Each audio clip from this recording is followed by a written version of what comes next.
I've hit my limit. This time. Think I've hit my limit. Think I've hit my limit this time. It's Wednesday, January 26th, and you have downloaded or you are live streaming Real Talk. Ryan Jesperson here with you. Sarah Hoyles, Samuel Brooks, along for this episode that I know is going to be a good one. We're going to be talking a little bit about what's going on at the Russia-Ukraine border and trying to make sense of it. People are going, well, what role should the Western world play in this? What role should Canada play? What about NATO? What's the relevance? Dr. Maria Popova is going to be joining us from McGill University, and I'm looking forward to this conversation. Number one, because do we actually know how much we should probably know about this? In other words, I know that we feel, as an audience member, as a subscriber to this show, you probably feel like you want to be pretty aware of what's going on around you, and you want to have an informed opinion. That's our mandate today. That's our goal. That conversation's coming up in about 10 minutes' time, and then we're going to check back in with a pal of ours, Mike Duggan. First checked in. You remember this from the cab of his truck? He's a long-haul trucker, and he was holed up in a parking lot, essentially, with like dozens of other trucks. He said that there's hundreds or even thousands of us stranded across British Columbia when those landslides were happening. You remember those, what were they called? Atmospheric streams? Atmospheric rivers. Atmospheric rivers were happening. And he was going, yeah, we can't be on the highway right now. Remember these dramatic drone videos we were showing you of the Coquihalla all washed out? It feels like a lifetime ago, doesn't it? And when everybody's talking about truckers in Canada right now, when everybody's talking about supply chain issues and empty grocery store shelves, everyone seems to have forgotten that there are other factors at play. We wanted to check in with Mike to pick his brain on what he sees going on around him and in the industry. I'm going to ask Mike if he's vaccinated and what he makes of this dust up. You know, this convoy's making its way across Canada, and it's seeing some support from some pretty high-profile people. Others are burying their heads in their hands going, oh my gosh, can we please have some real talk about what's going on here? So we endeavor to do that. We're getting a lot of feedback from you, our audience members, on Twitter, by way of email, that's letting us know that that's something that you want us to be focusing on. It's something that's catching our attention. And we're going to be getting into some other stories making news today as well. Sarah Hoyles has a keen eye on a lot of the stories, the buzzworthy stories. First, let me remind you that these episodes happen because, in large part, of the support of our presenting sponsor, Bitcoin Well. Bitcoin's just taking a bit of a beating, along with the stock market, along with everything else, it seems, right now. The price is down, and I've got a lot of my friends and people around me that are big on Bitcoin saying, yeah, it's a great time to buy right now, or it's a great time to get paid in Bitcoin. If that's something you're interested in, or if you're just trying to make sense, seek some insight into what's going on right now, why is the floor falling out right now, you can always ask those types of questions to the team at Bitcoin Well, in person or online. You'll find them under the sponsors tab on our website, ryanjesperson.com. Real Talk starts right now. Here's Ryan Jesperson. Barry Bonds falling short of the 75% votes needed for enshrinement in Cooperstown in baseball's Hall of Fame. Those results announced Tuesday afternoon. It means that this, in his final year of eligibility, that one of the greatest home run hitters in the history of baseball, the all-time leader in home runs and walks, by the way, Barry Bonds also owns the single-season home run record, averaging 41 homers a year, which is completely bananas through his career. He will not be in the Hall of Fame, of course, because of the cream and the clear, the juice, whatever you want to call it. Barry Bonds was absolutely jacked, going from, Sam, is it fair to call him a fit, spry young rookie in the game, a guy who had all the tools and greatness and the pedigree as well, did Barry Bonds. The family ties to be a great, maybe even an all-time great baseball player, but he got bigger and bigger and bigger through the years, including in the later years, where his head, quite frankly, looked like it was going to pop off his body. Everybody knew that it was roids, but nobody cared because it was Bonds, McGuire, and Sosa with just pumping balls out of ballparks, and nobody really cared about the steroids, but the Hall of Fame does. It was the roids era of baseball. But it's like, I mean, I love the way you teed up Barry Bonds, because like had he not been juicing, he'd probably still be a Hall of Famer, or at least a better Hall of Fame contender. No, he would be a Hall of Famer, period, because he's not going into the Hall now. I've got a lot of my friends are upset about this. The sports fans are upset about this. They say he's an all-time great. He belongs in the Hall regardless. There's other people in the Hall of Fame, they say, that were cheating in baseball or that compromised the integrity of the sport of baseball. Meantime, Pete Rose, who famously bet on baseball, not in the Hall of Fame. Baseball's dug its heels in on that one. I don't know if there's a double standard or not. If you were casting a ballot, if you were one of the baseball writers that had a vote, would Barry Bonds get your vote to go into the Hall of Fame? Oh, that's tough. Because baseball takes cheating unbelievably seriously, or at least they try to. They have the smoke. They pretend like they do. Yeah. You know what? I would say, I think I'd have to vote yes. I think I'd have to say, yeah, he's got to be in. You'd put him in the Hall. He was a product of his era. Okay. So would you note that on the? I think so. I think that there's a way to honor a player with an asterisk to say, like, look, this is one of the greatest home run scorers of all time, and he was juicing the whole time. Okay. Like, there's a way of Hall of Fames are museums, right? They tell the facts, they tell the history as it happened. But people will say once you compromise on an admission or an induction into the Hall of Fame, then you compromise the Hall and what it stands for. I'm being a bit of a devil's advocate on this one. I know you are. Sarah Hoyles, if you were voting, if you had a vote whether or not Barry Bonds would wind up enshrined in baseball's Hall of Fame, would you have voted him in? Nope. No? How? Because of the roids? Because of yes, I understand that it was part of the game. I mean, track and field is known for it, as is, cycling. We talked about Lance Armstrong last week and how he brought immense shame to the entire sport. So, yes, I know he was Barry Bonds, incredible athlete. He was able to strategize and, steal bases like nobody's business. But I think it's a slippery slope. I just don't agree that, if we let him in and we say it's okay, what's the message? We talked about it last week. Athletes are role models. It's okay to cheat. Oh, you can cheat your way into the Hall of Fame. Hang on, though. Again, devil's advocate here. You love it. By the way, on a side note, this doesn't matter to anybody, and I shouldn't take everyone's valuable time to mention this, but I redid all of our advertising reads, commercials. Sam, did you notice everything was much more reorganized here? Hoyles spent hours on it yesterday getting organized again. In the first 5 minutes, I've already spilled coffee all over all of the new work that I did. All of the new sheets, all of the new pages are now covered in coffee again. I'm going to release myself from it. It's like when you get the first scratch. It's thanks to Yeg Coffee Club. When you get the first dent or scratch in a new vehicle, actually, it's a bit of a relief, isn't it? You just get it out of the way. So I've got my coffee spilled all over my papers today. I was going to admit that I don't know if cycling has a Hall of Fame. I don't know if there's an International Cycling Hall of Fame. But if there was, or if there is, Hoyles, would you deny Lance Armstrong entry into the Cycling Hall of Fame? Yes. Really? Yes. I guess this is the Hoyles morality Hall of Fame is ultimately what Can we the Sarah Hoyles Morality Hall of Fame would be an amazing startup. Who would be your first inductee? Michelle Obama. Michelle Obama would be the first to go in. I can already see the tweets pointing out all of Barack's drone strikes. I can already see the tweets you would be getting in your first 5 minutes. But Michelle was not behind those drone strikes, so Okay, you absolve her. She didn't stop them. She didn't know about them. Come on. Come on. Hey, Sam, would you put? No, she probably didn't. You're right. Sam, would you put Lance Armstrong in a hypothetical or real Cycling Hall of Fame?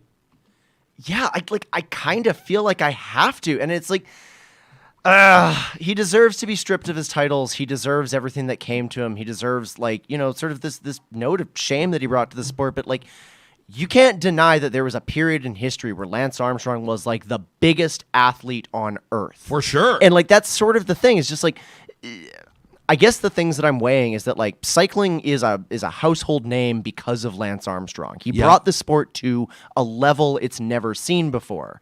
And he did it by juicing, and everybody around him was juicing, and it was the only way that you could win at the time. And I think that his story is utterly complex. But just acknowledging what he did to the sport, I do think that there needs to be some recognition for that. I'm going to need to go back to this, but Jillian is chiming in on our live chat and says, when it comes to Lance Armstrong, he ruined I'm waiting till you're done your coffee because you may spit it all over our expensive computer equipment. See, I timed that, Sam. Hey, time it. There's nothing expensive in front of me. Yeah, she says Lance Armstrong ruined the dodgeball movie and should never be forgiven for that. I'm so mad. I don't know. I have. It's been forever since I've seen dodgeball. I don't know. Yeah. Chad, thank you, says the U.S. Bicycling Hall of Fame is in Davis, California. Okay. And James is wondering, how's the air up on your podium, Sarah? That's okay. Sarah, soapbox. Sarah has high. You have high standards. That's fine. The Ivory Palace. That's maybe what we'll call your remote production studio from where you work today. I've never been able to get into this really before because I've always worked corporate media. I've always worked the MSM, the mainstream media, and I had marching orders to not mention or acknowledge the popular mental health fundraiser because it was being presented by a competitor to us, a corporate media competitor. And so when I worked for Rogers or Chum or when I worked for, most recently for Chorus, we were not to discuss Bell Let's Talk Day. But now we finally can, and I find out that my entire team thinks it's bullshit. Sarah? 110%. Okay, how come? Shit. Okay. So what is it? 5 cents for every tweet that uses the hashtag Bell Let's Talk today will go toward mental health initiatives. So says the company, and it's donated tens, if not hundreds of $1 million over the years, and a bunch of celebrities do it. It's kind of a contest, to be honest, with all the blue check marks on Twitter to find out who can have the mental health tweet that gets the most likes, that gets the most retweets. Oftentimes, Ellen wins the day. What do you dislike about it? I just feel like it's a publicity stunt. If they actually were truly invested and value mental health, A, they would support their employees and not cut their pay and, just not take care of them. But B, they would donate the money and not need to have people tweet and share. I mean, it's a publicity stunt. If they were serious about it, they would just do it and they didn't need to have publicity around it. Is it okay, though, if there's a publicity stunt that raises tens of millions of dollars for a cause that also benefits a corporation and its shareholders? Like, is it okay if there's a major fundraiser that also works as a really great advertisement for a brand? Yes. Does it make it, is it more loaded? Is it a more loaded situation for you because it's relating to mental health as opposed to if it was like diabetes or something? People with diabetes are like, what the fuck, man? But I'm just saying, people get a little bit, when you start talking about yourself as a mental health champion. I don't know. I have to think about that one, Ryan. I feel like I can't close the door on it entirely and say you can't do it, but I just feel like it just smacks of, it's gross. It's gross. I do recall last year, Bell Let's Talk Day, and I can't recall the specifics. I apologize, but Bell had its big fundraiser, had its big day, which is today, and the hashtag will trend, and I'm sure that it will, kickstart a lot of conversations about mental health, which is obviously great. I'm also predicting we're going to see a lot of messages, Sam, from people that are saying, let's make sure we talk about it the other 364 days of the year as well. People kind of digging their heels a little bit. I'm picking up that you and Sarah's, by your body language, that your views may align with Sarah's. Where do you stand on it? We have to remember that, I don't know if it was the next day or the next week, but immediately after Bell Let's Talk Day, Bell laid off like 300 employees. That's what I was going to say, and I was trying to remember a couple of prominent names. Yeah, Dan O'Toole is the biggest one. Dan O'Toole from Sportsnet. Who was, can I say, I'm out of line in saying this. I'll acknowledge I'm out of line in saying this, but many people have speculated that Dan O'Toole has had some mental health challenges over the past couple of years. He's had a rough few years. He's had a really rough couple of years. If you listen, I was a huge fan of Jay and Dan for a while. Listened to all the podcasts. He's actually just launched a new podcast on TSN, which is pretty great. But let's zoom out a little bit. Like, that's just one example. That's one high profile example. Bell Let's Talk Day is the same thing as sports teams that have their community foundations. It's the same thing as grocery stores that ask you to donate at the checkout. Basically, Bell lets to write a really big check with their name on it and their tax deductions that was crowdfunded from a whole bunch of citizens thinking they were doing good. It is all publicity for Bell and a tiny bit of mental health awareness. But they are doing good. That's going to be the name of my new podcast, The Devil's Advocate. And I'm just going to bring people on like Sam and Sarah to make really good points, and then I'll just be the but what about guy. But they are doing good. And Hoyles, they are doing good with the money. Sam, I'm glad you brought up sports teams and their community foundations. Like the Edmonton Oilers Community Foundation is funded by, they're funded by the millions of dollars that people spend on 50-50s. So it's not the Oilers' money. It's not coming from the owners' pockets. But it is a 50-50 raffle, and the funds would not be raised in the fashion that they are without the team holding games, et cetera, et cetera. Do you see what I'm saying? Like, there's gray area. Like, are we allowed to? I mean, this is being a little disingenuous, but we're going to raise $50,000 this weekend at the Real Talk Pond Hockey Classic. 50 G's for charities. We sold it out yesterday. I'm super excited. The Real Talk Pond Hockey Classic presented by Molson Canadian. But guess what? If everybody said, you know what, you guys, you're seeking glory. You're trying to smear your brand you're trying to remind everybody about your brand, and the brand's going to be all over the pucks and the jerseys, and it's going to say, if someone said it would mean more if you were to organize this tournament but not put Real Talk on it, I would say no chance. So there is a bit of a branding exercise that sometimes comes with the altruism, or that sometimes comes with the initiative. I'm curious to know where the audience lands on this. You can let us know. Regardless of how you feel about it, millions of dollars will be raised today that the company says will go toward mental health initiatives. And I'm curious to know where Real Talkers will land on this. I really am. We're also going to be talking, when Mike Duggan joins us in just a little bit, is Dr. Popova ready to go? Yeah, I better get to her. When we talk Mike Duggan, I'm going to dig back into what I know a lot of you are struggling with. I am too right now. Family members, friends of yours right now.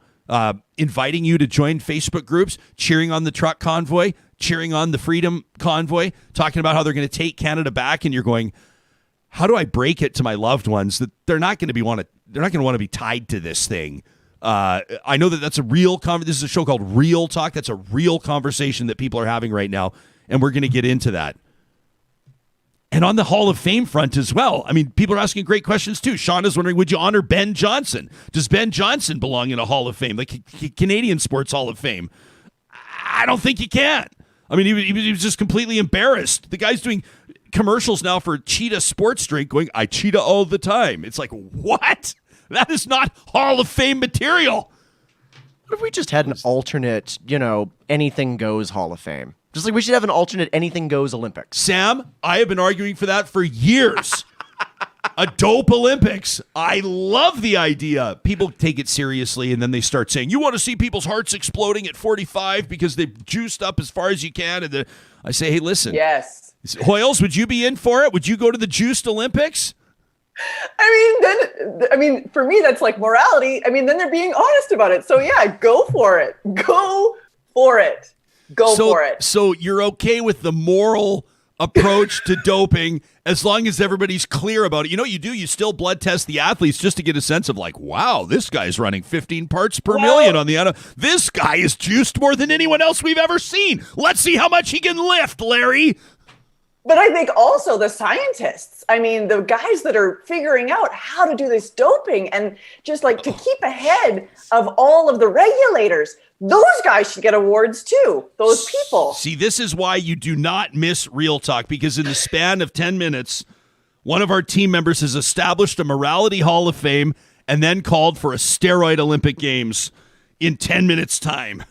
And I support every single second of it, ladies and gentlemen. Oh, we're going to get serious in just a second, and we're going to talk about Russia, and we're going to talk about Ukraine and what's going on, the role that Canada should play. But I want to remind you that this weekend's sold out Real Talk Pond Hockey Classic, absolutely amazing. Every attendee is going to have a chance to get their hands on a dram in a can. This product is super duper cool. It's just launched here in Canada. It's 100 mils of Irish whiskey, 2 stacks in a can. How convenient is that? You can sip it neat. You can pour it on the rocks. You can make your favorite whiskey cocktail with it. You'll find it at Sherbrooke Liquor's 2 locations in the city of Edmonton. And of course, you can check it out anywhere you find fine beverages. Dram in a can is a rich tasting note here with notes of shortbread, Sam, they say. Toasted almond and peeled apple with soft milk chocolate and dried fruit, extremely smooth. The 2 stacks dram in the can is the world's first 43% straight whiskey in a can. It's perfect for when you're on the move. Like not behind the wheel, but on the move. Big difference there. Our friends at Local Waste are presenting Trash Talk a little later on this week, and we've already got some incredible submissions. Please keep them coming.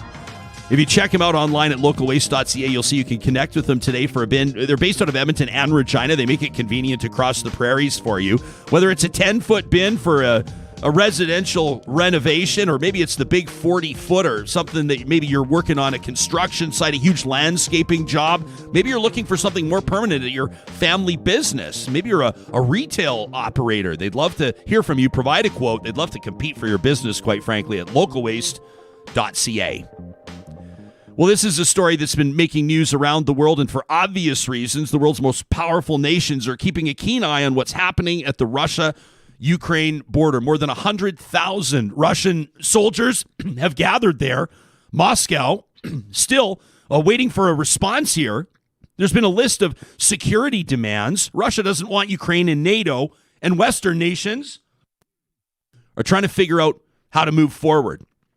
What does the average citizen know about what's driving this and what the stakes are? If you're like me, probably not enough. Dr. Maria Popova is an associate professor and the Jean Monnet Chair in the Department of Political Science at McGill University. She's written extensively on Ukrainian and Russian politics, as well as on the integration of post-communist states into the EU. Dr. Popova, we kept you waiting with our silly meanderings about dope users in halls of fame. Thank you so much for making time for us today. Obviously, people's hearts are in their throats looking at what could be a pretty high-profile conflict on the Russia-Ukraine border. What are the Coles notes that the average person needs to understand about what's going on?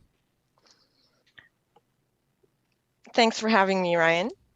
So let's start with the basics. The basics is that Russia already invaded part of Ukraine in 2014. It took Crimea through annexation, and it sponsored separatists in the eastern part of Ukraine. So now Ukraine has part of its territory in the east that it doesn't control. It's under the control of separatists sponsored by Russia. The escalation that we're seeing now started back in the fall. And it's not really clear why this escalation is necessary now. Nothing really happened in Ukraine to trigger it in the in this contested region. Nothing really happened there. So what is becoming increasingly obvious is that this escalation is about more than Ukraine.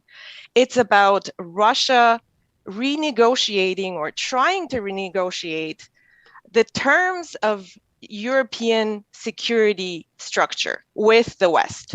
So that's what we're seeing right now. We're seeing the West and Russia try to renegotiate this. I mean, obviously, the West doesn't actually want to renegotiate. They like the current situation. What Russia is pushing for, and that's what the threat to Ukraine is for, is to renegotiate, to have a better deal for itself in Europe. How would you characterize Ukraine's position in this? I mean, nobody's going to say this is a fair fight. I don't think that anybody's going to suggest that these two nations are equal from a diplomatic perspective, from a military might capability. But how would you characterize the position from which Ukraine comes? Well, Ukraine is in a really tough spot. They already have had some of their territory chopped off. They fear further invasion. But at the same time, they would like to continue to be sovereign. They would like to continue to be in control of their own foreign policy, which means that they want it to be them to decide whether to apply for NATO, whether to apply for the European Union, how to do that, when to do that. They just want to be in control of their own sovereign foreign policy.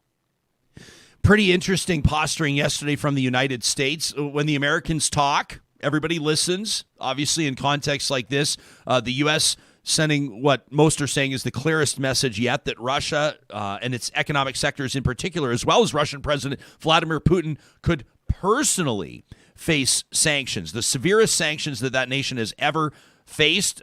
This was announced yesterday by a ruminating U.S. President. Joe Biden says it'll outline new punitive measures that it will impose if there's an invasion. The Kremlin firing back, saying that any personal sanctions on Putin would be politically destructive. Now, what do you make of the position that the Americans are taking on this, and what does this do to an already tense U.S.-Russian relationship? So part of the reason why President Biden is mentioning personal sanctions and saying that Putin himself could be targeted is because right now Russia is a pretty personalistic regime. And what Biden wants to emphasize is that this is an adventure that the Kremlin is on. That this is not necessarily driven by Russian domestic thirst for this. So Biden is trying to signal that the regime will suffer from sanctions if they decide to invade Ukraine further. Now, this is, of course, a risky thing to suggest. Because Putin is in control and seems to be holding fairly strongly onto his control of the Russian government. And of course, if there are severe personal sanctions on Putin, it makes diplomacy really difficult. Like, how do you negotiate with someone whose credit card you tried to cut up? So it's a last resort kind of talk, but I doubt it would come to that. Do you foresee there being an actual armed conflict? I mean, can you see a war breaking out in this region? It's really hard to make a prediction because a lot of diplomacy is still going on and could de-escalate this. It's also hard to see why an invasion would happen, given that this invasion would be really hard for Russia because Ukraine will fight back. So it's not going to be an easy breezy, let's take the rest of Ukraine. It's not going to look like 2014 when they managed to take Crimea very quickly. And without much bloodshed. So this is not going to look like that. And the Russians most probably know this full well. So that decreases the chances of an actual invasion. It sort of suggests that what they're probably going for is trying to get as many concessions as they can through this tough talk diplomacy.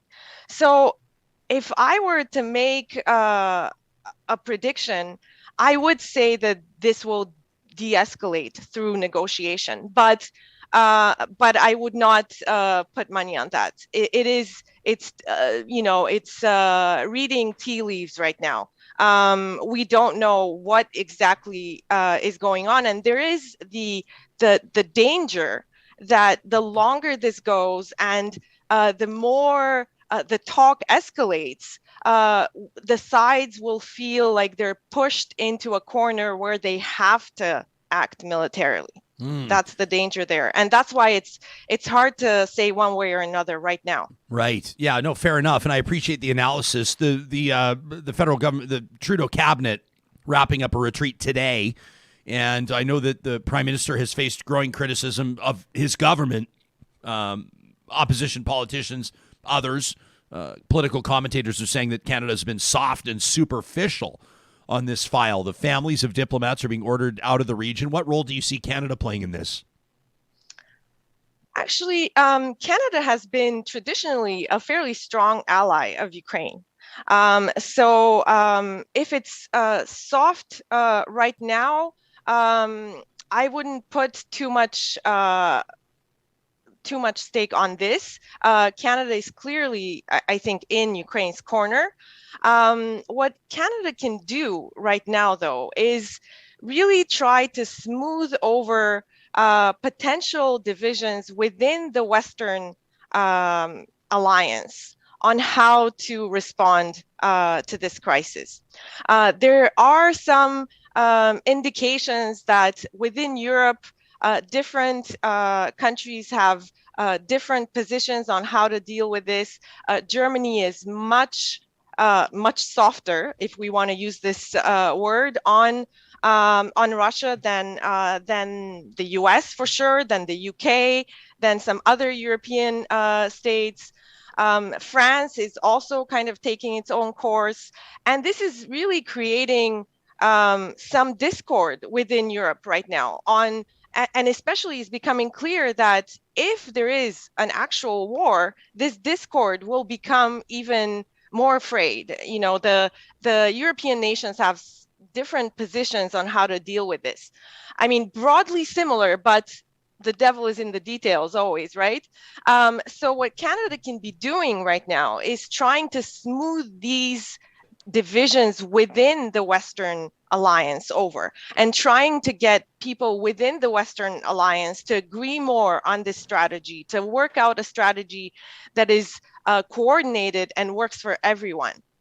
Doctor, there's this obviously pretty high profile phone call, this meeting yesterday hosted by American President Joe Biden, the White House releasing a list of the participants in that meeting, including the European Commission president, European Council president, the French president, the German chancellor, the Italian prime minister, NATO secretary general, the Polish president, and the British prime minister, Boris Johnson. Not on that list was Canada's prime minister, Justin Trudeau.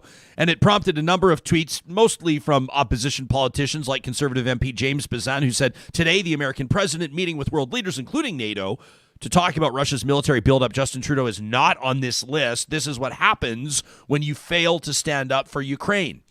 Is that a fair analysis? Is that fair criticism? Well, it does sting a little that he was not on that meeting. Yep. But it doesn't necessarily mean that it's because Canada is soft on Ukraine. It may actually mean that it's because Canada has a very clear position, which is very strongly pro-Ukrainian. So they already know where Canada stands. They would like to smooth things over between the people, between the countries that are sort of not in line. That's why you have there on this list Germany and France and Italy and Poland there as a country that has a very strong opinion, very strong pro-Ukrainian opinion on this, and wants to maybe make the case for that with the others. So it would have been better if he had been invited. That's for sure. Yeah, no kidding. Doctor, is there anything, Maria, that you think really needs to be considered? Maybe a nuance or a particular detail you think that would be valuable to people that are trying to analyze this in real time, trying to make sense of it? Something that we haven't touched on yet?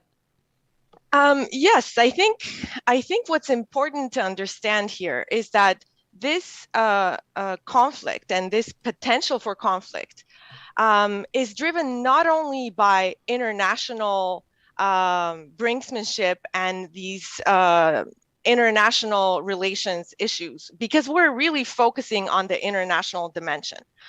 And the domestic dimension within Russia and within Ukraine is very important as well. And knowing this domestic realities is important for understanding the international dimension as well. So what I'll mention here is that in recent days, there's been talk about how maybe one of the strategies for that Russia has is to go in quickly, install a Russian puppet in Ukraine and leave. And this is what they're going for. This has been discussed out there, and with some support actually from the UK intelligence. But for anyone who understands domestic politics in both Russia and Ukraine, they immediately think this is really not a realistic scenario. It would be impossible for Russia to install a puppet right now. If Russia were to invade Ukraine, Ukrainians would become even more supportive of their government, even more anti-Russian, even more determined to fight. There is just not a feasible way in which they can install a Russian puppet. They would have to occupy the entire country and hold it militarily, which of course is very costly. So it's something to consider, that this is not just about international negotiation. You have to know the realities on the ground as well. Maria, I want to acknowledge that I'm about to ask you a question in the context of just a real quick one, because I know you got to go, but at the same time, it's a massive question. So I apologize in advance, but Erica's making a really interesting point on our live chat. It says Russia has a surprisingly small and fragile economy, and I don't think that they really want a large-scale war. I'm not even sure they could afford it. Is that accurate? Well, it's sort of accurate given the size of Russia's land. Comparatively, sure. Yes. It doesn't have a very, very strong economy, but it could certainly take an invasion of Ukraine militarily. Right. And they have been sort of trying to sanction-proof their economy over the last 8 years. And some research is showing that they've done a fairly successful job at that. So they can do it. We can acknowledge nobody needs a scenario where the Americans and the Russians are standing off, flexing their military muscles, right? Absolutely. I mean, that's why this situation right now is so important, and that's why diplomacy right now is really essential. This needs to be de-escalated. Dr. Maria Popova joining us. She's the Jean Monnet Chair in the Department of Political Science at McGill University. I've got audience members here saying she is so good at breaking this down and explaining this. That's the best feedback we can get, Maria. Thanks for doing this. Thanks very much for having me. You bet. Talk at RyanJesperson.com is where you can send your emails. I love our live chat. It's going on. People are talking Ukraine. People are still talking juicing and halls of fame. It's always devastating for me when I see somebody that I personally know in the live chat, like Allison Zinnick, who's watching this morning, and she's telling me, Hoyles, that she is just not convinced. She says, I am not making convincing arguments in virtually anything I'm presenting this morning. So that's absolutely devastating. I think it was about the Real Talk Pond Hockey Classic where I was wondering if it was the same as Bell Let's Talk Day. Everybody's pulling Real Talk off the hook here, saying it's not the same. It's not the same. It's okay to affix your name to something, to amplify the event, to grow the fundraising. So we got that conversation going. And then, of course, we're talking truckers and the convoy, and we're about to check in with a trucker, Mike Duggan, in just a second, get his take on this. I'm going to show you a video that's making the rounds as well. Gives you a sense of some of the people that are organizing or contributing to this convoy, whether it's funds, whether it's getting people to turn out and show their support, whether it's tying the movement of their own upstarts, not all of them honorable. We want to provide you insight so that when you're having conversations with your friends and family that you can say, here's what this is all about, really. Or maybe sometimes more importantly, here's what this is not all about. That's coming up in just a second. I met a real talker out at the Jasper Park Lodge this weekend. I was walking my 9-year-old boxer, Moses, who there's something when he gets out into Jasper and his sniffer starts going, he's like, I think he can smell the elk. He knows that there's those grizzly bears just beyond the tree line, just waiting to greet the golfers in the summer. And so Moses is just out. He's got like a jump in his step that he doesn't always have when he's at home. And this real talker, we're crossing paths, walking around Lac Beauvert, and they go, Jespo? I'm like, hey. They go, Moses? And I went, okay, interesting. And then they said, looking good, Moses. And Moses knows. He's kind of walking like he's going down the catwalk, the dog walk. You know, he's feeling good. And then as we're walking by, the real talker says, must be the grand dog supplements. I went, okay. So we turned around and we had a moment and we had a good laugh. And I was like, you're right. Moses is on the 4-Leaf Rover, the Green Eggs Joint and Mobility Support Supplement. We've been using it for a while now. I'll tell you, it's $38 for this supplement. It's worth $1 million. The difference it's made in Mo's health. Grand Dog is all about finding the healthiest solution for your beloved family members, your dogs. You can find them online at granddog.ca. They deliver to our door the quality raw food every single week. Calgary, Edmonton, Red Deer, and Central Alberta as well. 10% off your first-time order when you mention Real Talk. That's the promo code at granddog.ca. Our friends at Friesen Brothers, I had a chat with Doug Loveson yesterday, president of the company, his dad, Frank. I was telling Doug, Frank, his dad's an officer of the Order of Canada. I said, Doug, we're proposing that all of your real bakers at all the Friesen Brothers also be inducted into the Order of Canada for the work that they do on these sourdough cinnamon buns. He likes the idea. We're not sure if it's going to work out, Sam, but he likes the idea. He said, well, I'm glad you're telling people about our cinnamon buns. I said, it's what our family does on Sunday mornings. We find them at the Friesen Brothers closest to us, which is the South Edmonton location, but there's 16 of them across the province of Alberta for more than 65 years. Alberta grown and Alberta owned. We also want to, of course, remind you that Athabasca University is Canada's online university. We're excited over the next number of months. We're going to be showcasing a lot of the research that's being done at Athabasca. It's not just an online university where people are able to customize programs based on their schedules. That's perfect. That's wonderful. But did you know it's one of Canada's leading research universities? You can learn more about what they do and tap into that admissions process, understand how to get the ball rolling by checking out athabascau.ca.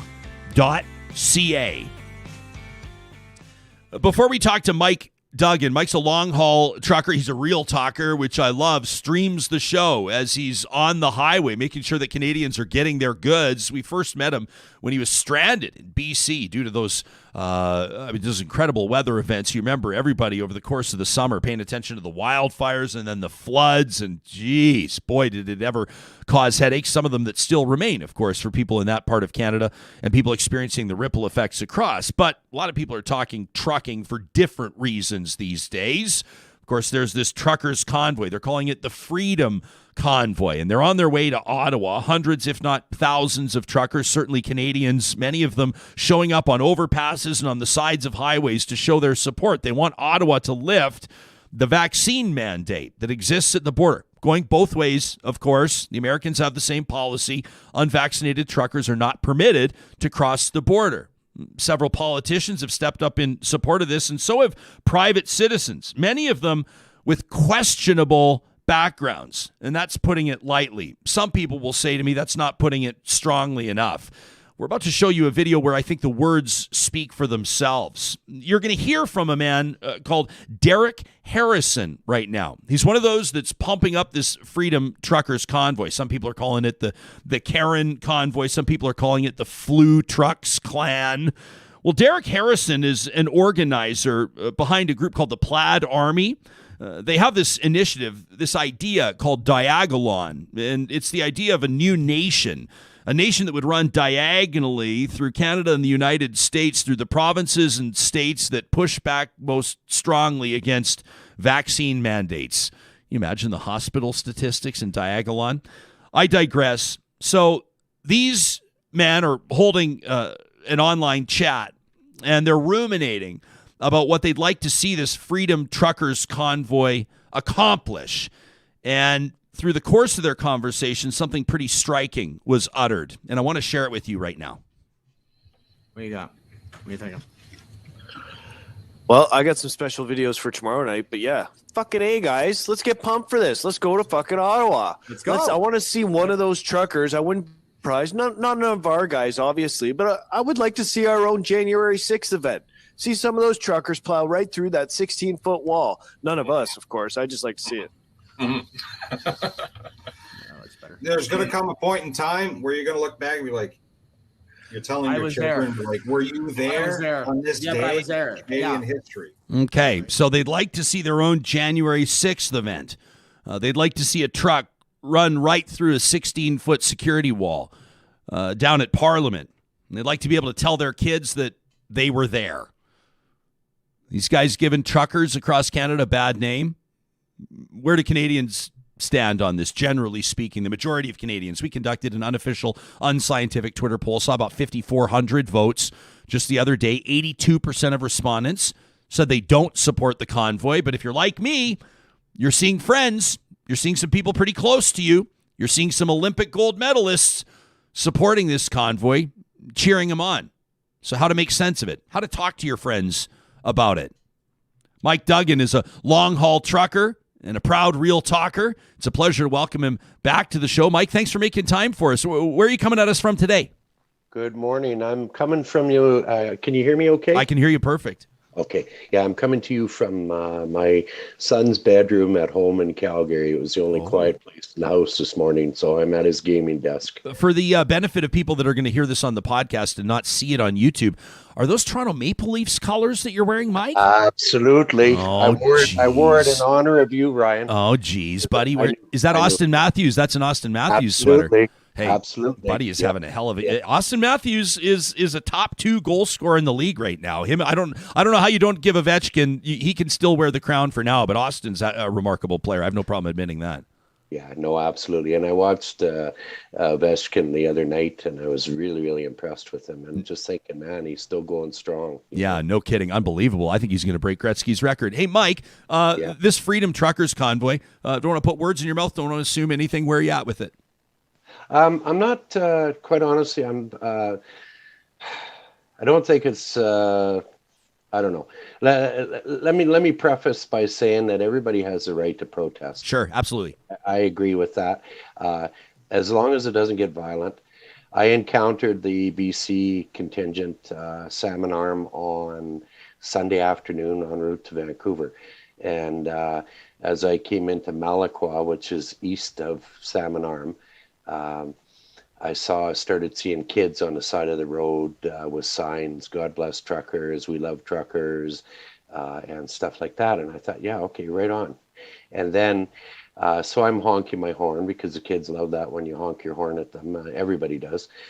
So I did that. And then as I get into Salmon Arm proper, I start seeing signs that say, fuck Trudeau, hang Trudeau, shoot Trudeau, Trudeau must resign. And I'm thinking, okay, and there's still a whole bunch of children there. And I'm thinking, is this really what we want to do in front of our children? To, to attack a democratically elected leader, regardless of how you feel about him. It's not in my books. It's not the way to do things. I want to be so clear. If I can say that, I think that we've really dumbed down our dialogue in the last 5 or 10 years, or maybe it's just more evident now that everybody has a platform, everybody has a Twitter account, everybody has Instagram. But we'll have this conversation, you and me, and we'll talk about honorable or reasonable behavior, and you're going to say right out of the gates, you say, I believe in people's right to protest. I absolutely, adamantly agree with you on that. There's absolutely nothing wrong.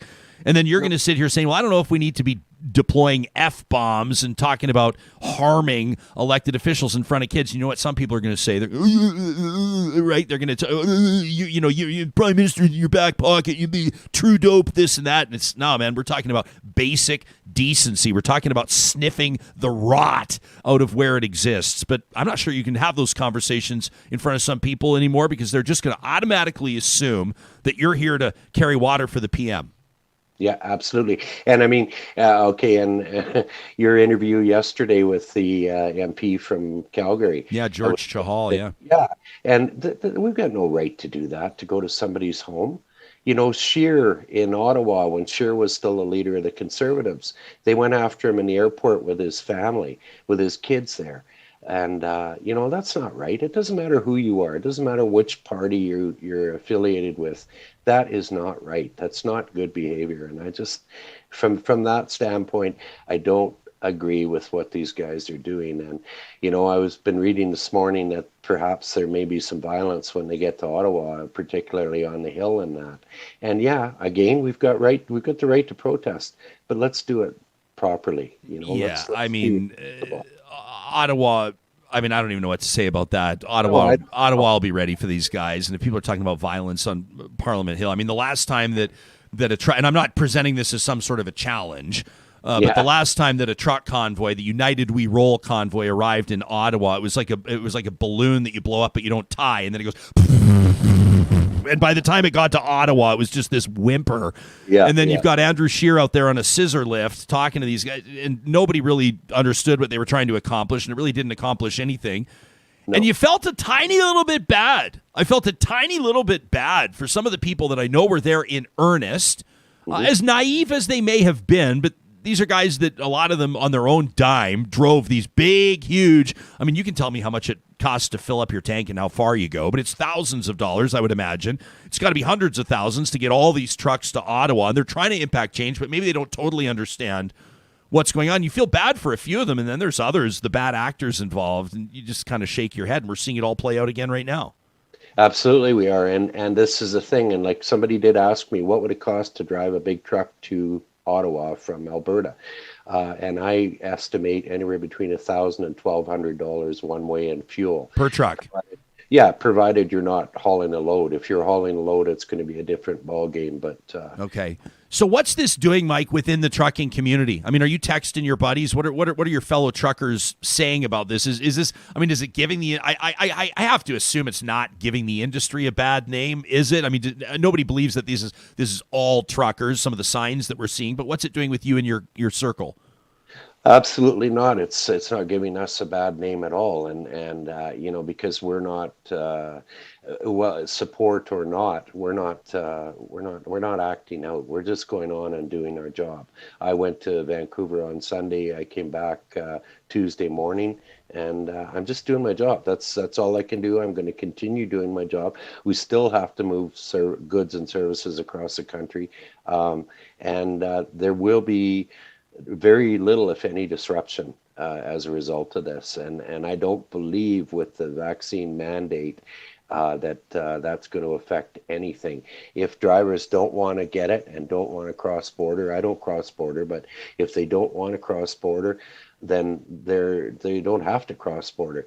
I'm triple vaxxed. I did that for everybody and for myself and my family, and that's my prerogative, just as it's theirs not to get vaccinated. Yeah, I mean, people don't have to get vaccinated at all. It doesn't mean that there's not a certain reality. It doesn't mean that you're able to do whatever you want or move freely. And quite frankly, I know that that's what a lot of people are pointing out when they talk about the freedom that they're fighting for, the freedom that they're trying to get back. I don't know. I guess I'd like to assume that I have some sort of a freedom to isolate myself or to have some distance between myself and people that aren't unvaccinated in the midst of a global pandemic. But I digress.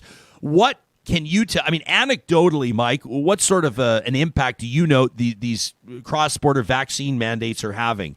Some people are saying that they're not able to work. I'm not quite understanding why they can't just keep doing runs from Vancouver to Hamilton, right? I mean, there's lots of work in Canada for truckers that aren't vaccinated, but are you seeing it having a real impact? Everyone's saying, look at the empty grocery store shelves. I would imagine there's contributing factors there outside this vaccine mandate, but what are you seeing? Well, I'm not seeing that at all. And in fact, my significant other works for a major superstore in Canada.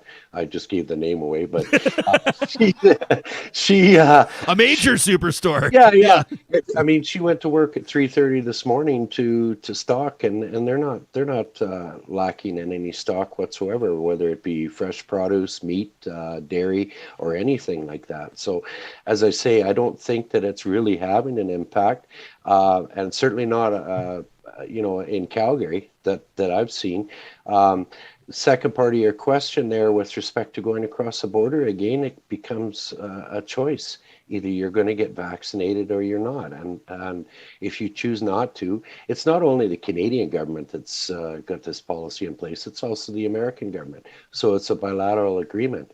And it's for everybody's benefit. If we don't stop this pandemic, I mean, everybody's sick of it. And if we don't stop this pandemic at some time or another, do we want to live like this forever? I sure as hell don't. I'm fed up with it. The mask mandate and all that stuff. I'd like to go back to being able to do things like we used to.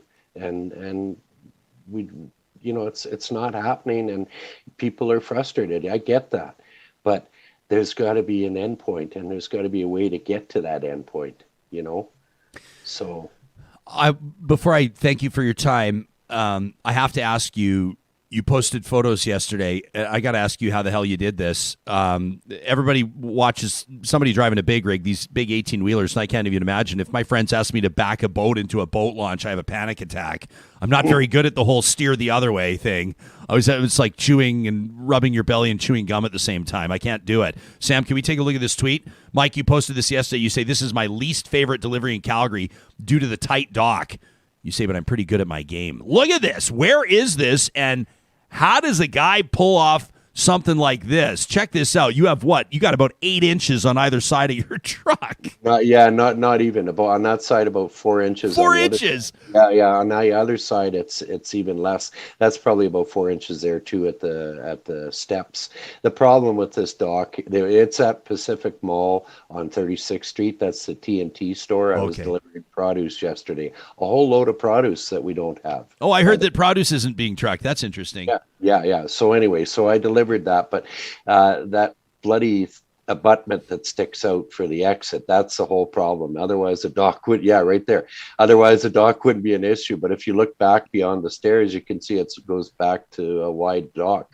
They put this sidewalk in, they put this exit in, and there's been a few tires rubbed there, and lug nut covers go off and that sort of stuff. I was going to ask you if you ever, like, if you're being honest, if you ever just give it a little kiss on the, just a little kiss. Well, I probably have a time or two, and you know what? I was going to take a picture yesterday when I pulled out of the back tires to show that I hadn't in fact rubbed them, and I was quite impressed with that because it depends on the day. Usually, I'm driving from Vancouver, or I'll go as far as Craigellachie, and then I'll drive to Calgary the next morning. And if I'm tired, that can be a real treat. The other one you may be familiar with is West Edmonton Mall. Up by the casino, there's a TNT there, and we used to go in there Saturday morning and have to weave around all the pedestrians and cars and try and get into the dock beside the doors into TNT. That's weird. I've never heard of anybody having a stressful experience at West Edmonton Mall. No, God forbid. No. I definitely haven't. No. I haven't been in that mall, and I don't know how long. I just I don't live in Edmonton anymore. Although I do recommend, everybody forgets about the World Water Park when it's minus 30. I'll tell you. Absolutely. And they serve all the fancy drinks. You can get little cabanas and everything. But they don't pay me, Mike, so I'm not spending any more time talking about it. Fair enough. Hey, Mikey, if we were to send you a Real Talk vinyl sticker, would you slap that on your big rig? Absolutely. And there's another one. I don't know if you saw on my tweet, but I love vaccinated truckers. So, and I think I'm going to get that made with the heart, and I'm going to get that made, and I'm not looking to make any money. And if I do make any money on it, it's going to go to a charity of, I don't know. We'll figure out. Hang on. You're having the stickers made? I'm thinking about having them made. Yeah. Can I ask you a serious question? If a guy like you were to do that, I mean, last time we talked to you, you were holed up in where were you? You were outside Kamloops. Barrier. Yeah, you were waiting because the highway had been washed out, and there was this extreme weather event, and you talked to us from the cab of your truck. There's a whole bunch of trucks there, and everybody kind of knows how truck stops work and stuff like that, and you'll gather in community, and I don't know if you guys hang out in the off hours or whatever and shoot the breeze and catch up. If you were to have a sticker like that on your rig, you think you'd risk having your taillights kicked in or something like that? I mean, is this something that's been divisive within the industry? Well, I don't know, quite honestly, and I guess that would be the telling factor if I were to do something like that. But I'm prepared to do that. As I said, triple vaccinated. I do have issues where, in fact, I may get the fourth one, depending on what my doctor says, just lung issues and that sort of thing. But I believe that, if people want to act at that level with respect to, hurting other guys' equipment, normally guys won't touch another guy's truck, but God only knows with the way things are going now. All right. Well, we've got a bunch of people in our live chat, and this podcast hasn't even dropped yet, so just you wait. But they're saying that they'll buy the stickers if you make them. So meantime, Marie maybe wants to go toe-to-toe with you. I like this. I like her swagger. Marie says, I can park my horse trailer anywhere, and I don't doubt it. I bet you can, yeah. Meantime, I just got myself into a quad cab Ram 1500 long. I can't park that thing anywhere. It's like I'm coming out of a Grand Cherokee. That thing was like an Austin Mini. I mean, I could get the Grand Cherokee anywhere. Now I'm driving. Feels like I have a horse trailer behind me, but I'll make the necessary adjustments. Don't you worry. I'll figure it out. Yeah, and I want to get a Real Talk sticker for my truck. Well, send Hoyles your address. We'll pass it along to our GM, to Katie Cook-Chevers, and we'll get you a sticker for your big rig. All right. Awesome. Hey, Mikey, if people want to follow you on Twitter, what's the handle? It's VE6DPA. What does that mean? That is my ham radio call sign. Ooh. Familiar, yeah. Victor Echo 6 Delta Papa Alpha. I've been a ham radio operator for 20 years. My grandfather, whom I never met, was also a ham operator. Victor Echo 3 Big Bullfrog, or BBF, as my mom said. But we lost him about 15 years before I was born, and Mom said I'm a reincarnation of him. So yeah. That is so cool, man. I love that family history stuff. And the ham radio, all the radio stuff is fascinating. We used to hear when I was on terrestrial radio, we'd hear from people in Europe, like Finland, who would write in and tell us they're picking up our signal. It was like one of the coolest things I could ever hear. I want to encourage people to follow you on Twitter at, again, oh man, I'm going to blow it now. Victor Echo 6 Delta, what's P Papa Alpha? Absolutely. Oh, there you go. I did it. VE6 DPA. Your pin tweet. I'll read it for the folks. The blue whale's anus can open up to 3.5 feet, making it the second largest asshole next to Kenny. Well done. That's Mike Duggan. Thanks for your time, Mike. You know where I stand on that. I know where you made yourself very clear. I don't get to say this to everybody, pal, but keep on trucking. Okay, thanks, Ryan. There you go. That's Real Talker Mike Duggan. Will he be the creator of the I Love Vaccinated Truckers bumper sticker? I could see a whole bunch of people putting that on their rigs. I think that'd be interesting. Curtis says, I love vaccinated truckers. And I'm sure that now that I check in into the live chat, we're going to have a bunch of people bragging about how they can park trailers, right? How they can, Marie says parking lots definitely are not made for our trucks. I like this observation from Tracy. Tracy says, Mike's a trucker that's clearly in it to serve others. Daniel says he's driving a 1-ton dually. Says he doesn't make a lot of friends in city parking lots. They're like, someone like Daniel that's listening to me bitch and complain about parking a 1/2-ton crew cab, and the guy's driving a 1-ton dually is going to go, Jesperson, you don't even know. You have no idea. Meantime, heads up from Joan, who says if there's anybody up in the South Peace area in BC, take care on Saturday. There's a so-called slow roll planned from Dawson Creek to Fort St. John that morning, so the highway's probably going to be pretty backed up. Meantime, Kim, admitting her shame, says I can't even back up our tent trailer, and I grew up on a ranch. Jillian's trying to essentially pick a fight on our live chat. Here's the thing. I came from another radio job where everyone was picking fights on the text line, except for it was about things like race and religion. Jillian just wants to argue between Ford and Dodge. I'm more than happy to host that argument. She wonders, does the Ram have a rear camera? She says my F-150 does. Does the Ram have a rear camera? Thank you, Samuel G. Brooks. My Dodge Ram 1500 crew cab Longhorn from Sherwood Dodge not only has a rear backup cam, I'm just going to take you from the experience from start to finish. I touch my fingerprint to the door and the truck unlocks for me. Down fold the running boards as I step onto my plush leather seats already heating. If the thing's been command started, I put my hands on the steering wheel. I've forgotten my mitts. No matter, because the steering wheel is heated for my convenience. It's a good thing I can feature any car could have. Right? Yeah. Right? Now, it's a good thing that my fingers are nice and warm because I can then deftly navigate the touch screen, which is the size of an iPad, on my dash, running my Bluetooth through the Harman Kardon speaker system. Every luxury, nothing overlooked.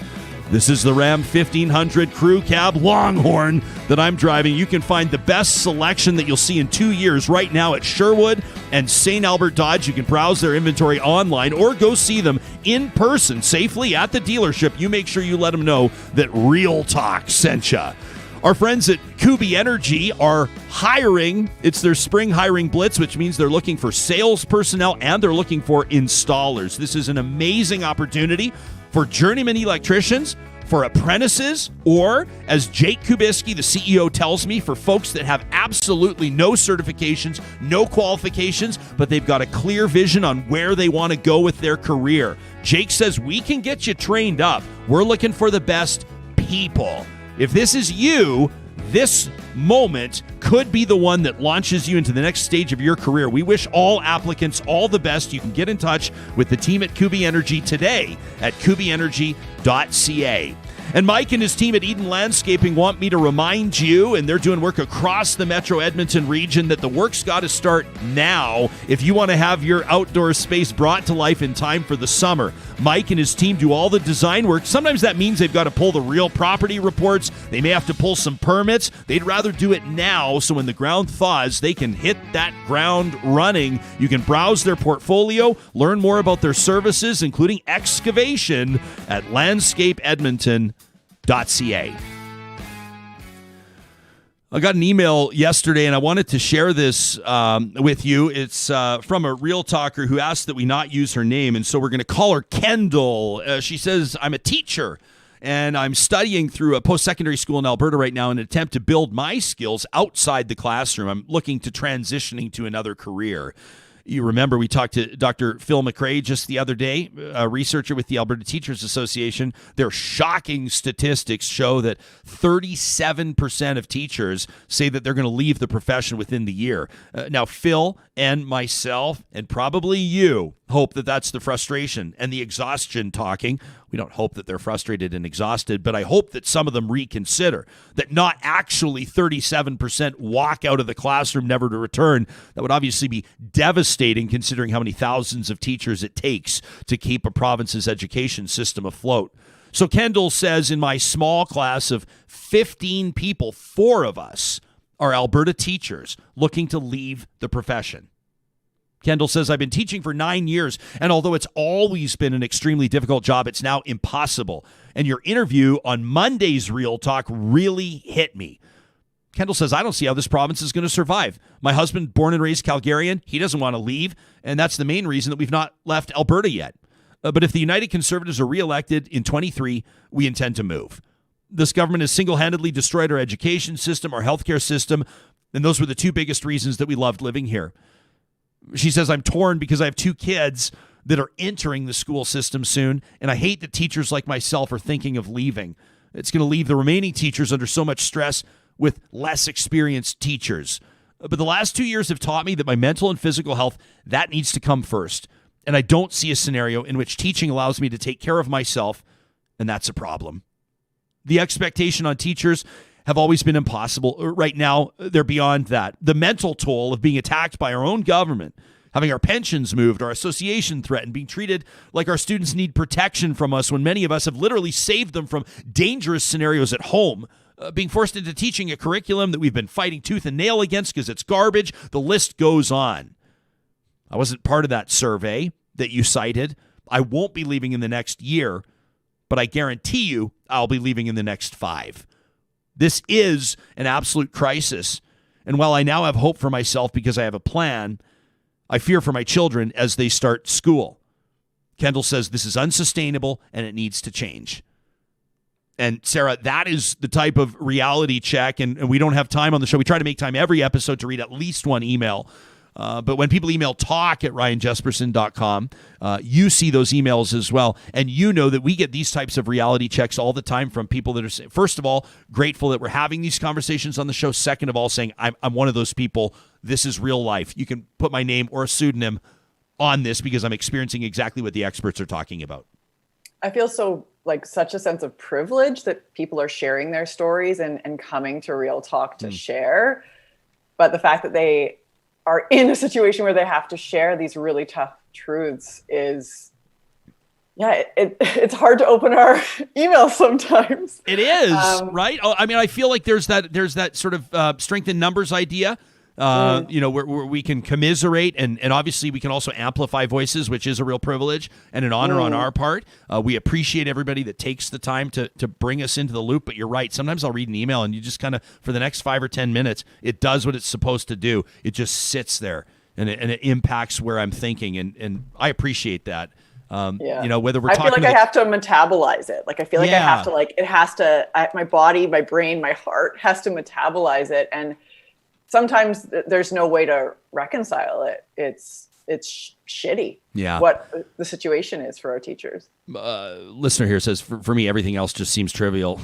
I know it's not, but I just feel a tad overwhelmed with everything. I don't blame people either. Like every once in a while, let me give you an example. There's a lot of things going on right now. Like Sarah's going to bring us the details relating to another former residential school in Canada in just a second. This is stuff where I feel like it's so important that we talk about it. It's so important that we follow up on these things. It's so important that we stay informed and educated, and that's kind of the whole point of a show like this.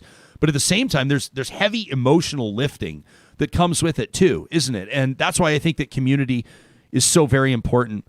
Sarah, let's get into this. The Williams Lake First Nation says that its independent investigation has uncovered some horrific stories, 93 potential unmarked graves discovered, or at least we've been reminded of them, let me say, at a former residential school. Can you take us into the details? Yeah, so 93 potential unmarked graves have been uncovered.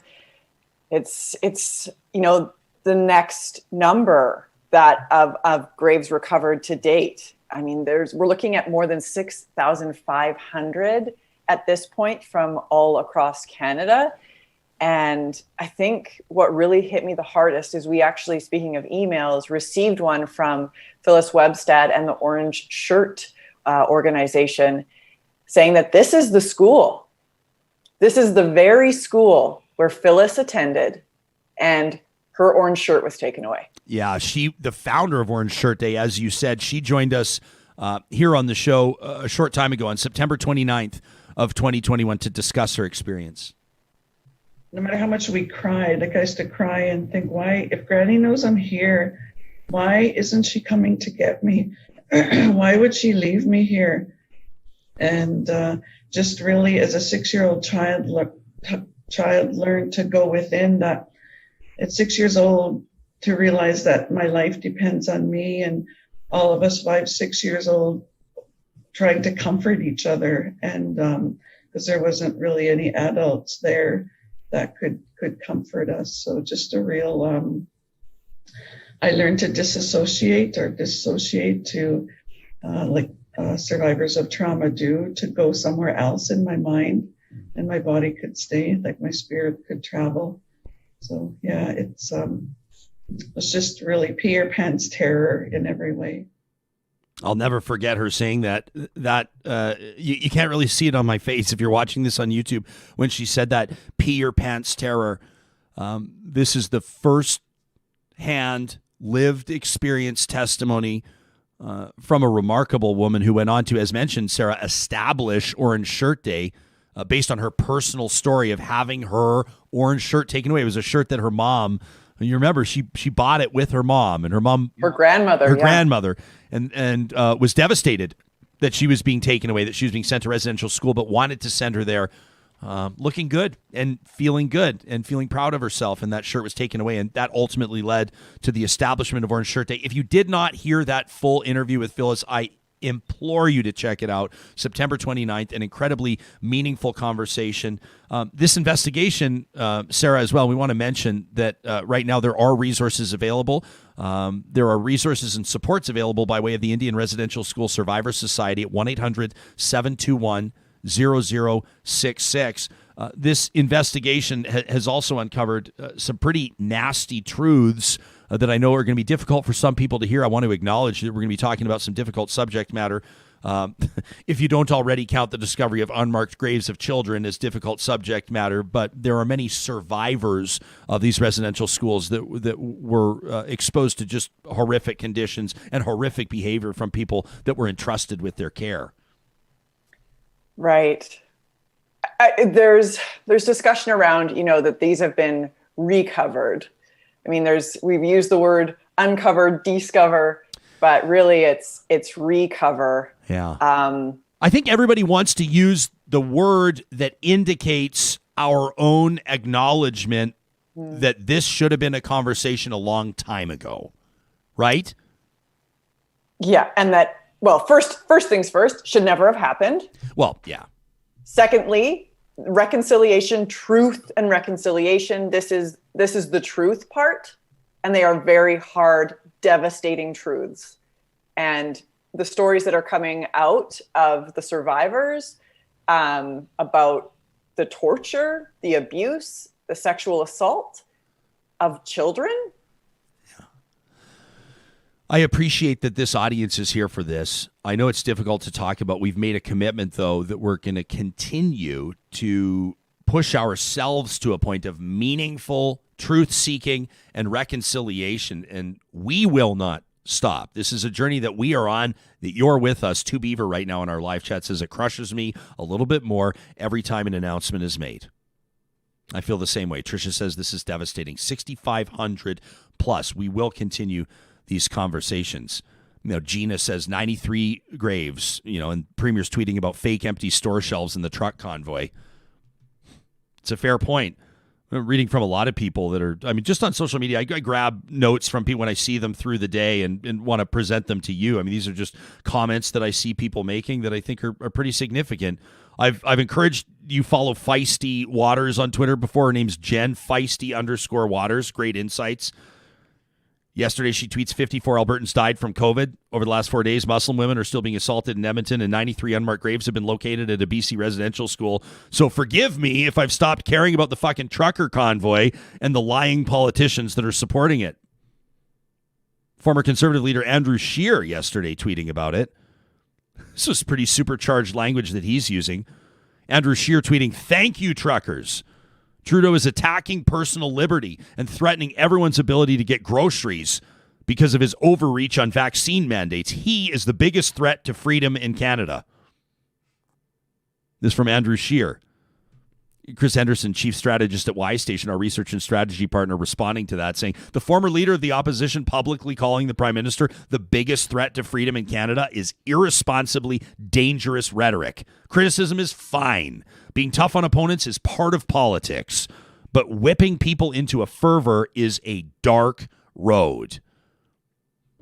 This is my own personal journey. I only speak for myself. You can speak for yourself. This is my personal journey. I take a look at a federal political party and I take a look at a provincial political party and I look at who they pander to and I look at who they support amidst everything else going on and I look at who they're trying to be buddy with, who they're winking at, who they're chummy with. This is not, people talk about the Maverick Party. People talk about all those clowns at the PPC, Max Bernier, and the People's Party of Canada. This is the Conservative Party of Canada. This is like the mainstream. This is supposed to be the big tent Conservative Party of Canada. Celebrating this grift. Calling the sitting prime minister the biggest threat to freedom in Canada. One person, just one person needs to hear that. And then inspired by people like Derek Harrison, and we showed you that video suggesting that just someone, not one of their truckers, but just someone should turn this into a January 6th event and run their truck through the wall in Ottawa. That's all it takes is one person to think that they're going to find favor with who they will believe to be the next Prime Minister of Canada. One person to fight for freedom, to be able to tell their family, like Derek Harrison said in that video, to tell their kids, "I was there." How's that working out for the people that were in D.C. on January 6th? The whole "I was there." I'm trying to wipe their social media accounts right now. They're trying to avoid prosecution. They're trying to avoid jail. An absolute disgrace. I was there.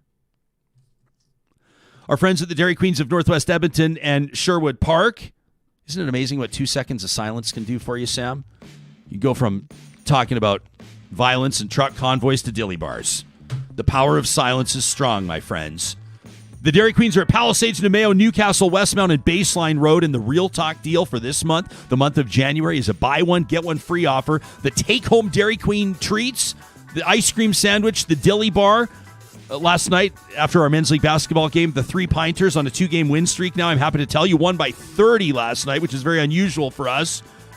I burned more calories than I thought I would playing responsible defense, and so when faced with the decision upon getting home of whether or not I would go with the DQ ice cream sandwich or the dilly bar, I selected both. This is the type of luxury that you can afford when it's buy one, get one free at the Dairy Queens of Northwest Edmonton and Sherwood Park. Our friends at Park Power want to remind you, you have a choice where you get your internet, electricity, and natural gas. So why are you dealing with the company that doesn't value your business? Why are you dealing with that big company that doesn't take 10% of its electricity profits and plug them back into nonprofits in their community? Why are you dealing with the company that doesn't deal with Real Talk? At parkpower.ca, right now you can compare rates. You can learn more about their fixed rate or variable rates when it comes to your utilities. And, of course, you can sign up. It's never been easier at parkpower.ca. Well, every Wednesday, this is one of our most favorite traditions on the show. We're able to take an opportunity to get out to the mountains and breathe that fresh air, metaphorically or otherwise. We call it MyJasper Memories in partnership with our friends at Tourism Jasper. And this week, we want to tell you about an amazing event that's coming up in Jasper. You will not want to miss it. I absolutely love this. It's an institution out there. And if you're not yet known about the Jasper Beer and Spirits Festival, I have to tell you about it. You're going to want to circle your calendar February 11th through 13th. Okay? That's coming up in just a couple of weeks. few weeks, maybe February 11th through the 13th, hosted at the Fairmont Jasper Park Lodge. It's unlike any other beer festival experience in the world. It's like part beer and spirit festival, part sort of story time seminars, and part wilderness adventure. Does it get any cooler than that? No. You have an opportunity to taste a varied lineup of craft beers, unique spirits, succulent food prepared by the amazing Fairmont chefs. And then during the day, the world's top brewers and distillers will be telling their stories, passion, misadventure, their journeys toward creating a better beverage. You know that Jasper is actually home to the very first brewery in a national park? They've got that amazing après-ski culture, and there's going to be more beards and flannels around town right now than you can shake a cocktail at. I know because I was there, Sam, just last weekend. I know. I'm going to be there in 2 weeks. Yeah, we'll talk about that in a second. We'll talk about 2 weeks in just a second. For everybody that's concerned, for obvious reasons, want to let you know that the restriction exemption program will be in full effect for this event, and they'll be following all of the rules. Of course, there's a VIP retreat package. You can learn more. There's a Super Bowl tailgate. How cool is that? And a grand tasting evening. Check out the website, jasper.travel/real talk. You can learn more about what we're talking about here, about registration, and our past features of MyJasper Memories. Can I show off a few photos from our trip to Jasper this weekend? I just have to. I want to share with you. It's my favorite place on planet Earth. I keep telling you that. So we roll into the Fairmont Jasper Park Lodge on Friday. The very first thing, per tradition, we get into the lounge upon arrival and enjoy a smoked maple old-fashioned. You can see the one glass there. If you're watching on YouTube, the glass is overturned. That's because it's got that smoldering wood underneath it, Sam. They've got the big ice block there on the tray. Presentation is everything. I've got my Woodford Reserve bourbon there. You can see. They bring it to the table. They uncover the glass. The smoke starts coming out. In goes the ice. In goes the bourbon. Woo! Fantastic. But then, work up a bit of a hunger, of course. So I decided to go with the JPL burger. But, of course, this cuisine, they knock it out of the charts regardless of what they're doing. Western fare, just beautiful stuff. Elk, you can get into it, whatever you're feeling. That burger, whoo, baby. And then, of course, the weekend continues. The conditions at Marmot Basin were unbelievable. They got a ton of snow right now. It was 2 degrees when we were there, 6 degrees at the top. They get these interesting temperature inversions at Marmot Basin, and so some quality bonding time with my best pal. That's Chivers. He was the best man in my wedding. On the chairlift, catching up. He's busy. He and his wife, Katie, 3 kids under 7, including twins. And so when we can get out to Marmot and just shred, that's our happy place. And, of course, wrap up the weekend. Multiple dog walks around Lac Beauvert. Moses refused to leave. I posted this photo on my Instagram. There he is. He was not coming back. And I was feeling him, too. I didn't want to leave, especially with sunsets like this. Check this out. I've been really excited to show you this photo. This is like just normal out there. This is just another evening around Lac Beauvert, the Adirondack chairs. We stopped, we took pause. Unbelievable experience out there. We always want to see your Jasper memories. You can hashtag MyJasper and Real Talk RJ on Instagram, on Twitter. We'd love to see your photos, love to see your videos. You never know when you might see them featured right here on Real Talk. We've got a big show coming up in store tomorrow, and I want to make sure that you know ahead of time that as things change, as stories develop, we are on them. The tentative plan right now is to speak to an ER doc out of Peel, Ontario. Sick days, paid sick days during the pandemic. Where does that conversation need to go? Plus, we're working on a roundtable to talk about ambulatory care in the province. We'll talk to you soon.